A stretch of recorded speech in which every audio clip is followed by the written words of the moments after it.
Hello বন্ধুরা, welcome back to my channel. আজ আমি পনিরের নতুন রেসিপি করে তোমাদের দেখাবো।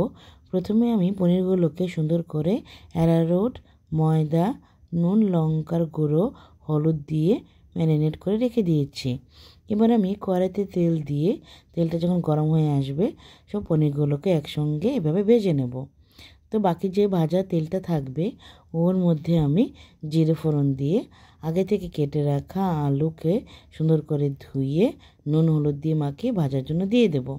এই যে মশলাটা আছে সেটা আমি পেস্ট করে নেব, তোমরা তো দেখতেই পাচ্ছ। এবার আমি একটা পাত্রে পনিরগুলো সব ভেজে উঠিয়ে রাখবো। এবার কড়াইয়ের মধ্যে আলুগুলো আমি সুন্দর করে ভাজতে থাকবো। এভাবে কিছুক্ষণ নাড়াচাড়া করার পর আলুগুলো যখন ভাজা হয়ে আসবে পেস্ট করা যে মশলাটা সেটা এর মধ্যে দিয়ে আমি কিছুক্ষণ নাড়াচাড়া করব, যতক্ষণ না পর্যন্ত এই মশলাটা কষানো না হচ্ছে। এবার কিছুক্ষণ এভাবে নাড়াচাড়া করতে হবে। নাড়াচাড়া করার পর আমি এর মধ্যে দিয়ে দেব অল্প পরিমাণ নুন, কারণ নুন আমি আগেই অল্প একটু দিয়ে নিয়েছিলাম আলু ভাজার সময়। এরপর আমি এর মধ্যে দিয়ে দেব অল্প পরিমাণ চিনি।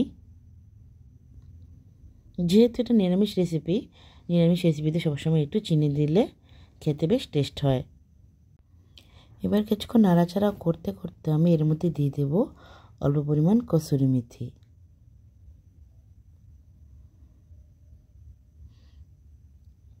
তারপর কিছুক্ষণ আবার নাড়াচাড়া করব।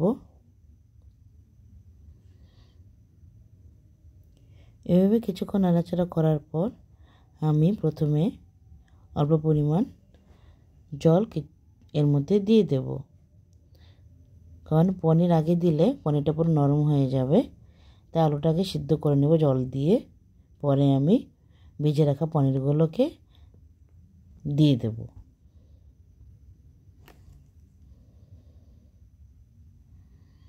এবার দেখো আমার আলুটা প্রায় সিদ্ধ হয়ে এসছে। এখন আমি ভেজে রাখা পনিরগুলো এর মধ্যে দিয়ে এবার নাড়াচাড়া করে কিছুক্ষণ রেখে দেব।